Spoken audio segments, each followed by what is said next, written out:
BC sub plan అమలు చేయాలనే ప్రధాన డిమాండ్ తోటి ఇవాళ గన్ పార్క్ దగ్గర శాంతియుతంగా నిరసన తెలపడానికి బీసీలమంతా ఇక్కడ రావడం జరిగింది.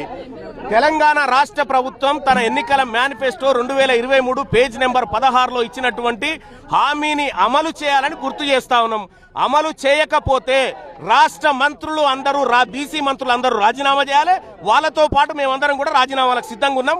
ఖచ్చితంగా ఈ నెల 23న జరిగేటువంటి మంత్రివర్గ సమావేశంలో బీసీ సప్లాన్ పైన నిర్ణయం జరగాలి, దాన్ని ఇంప్లిమెంట్ చేయాలని చెప్పి డిమాండ్ చేస్తాం.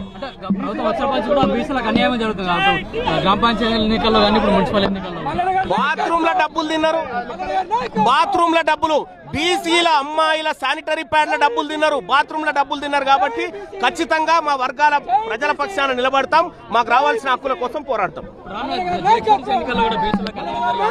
జరగనీయం, ఖచ్చితంగా ఎదుర్కొంటాం. కిరణ్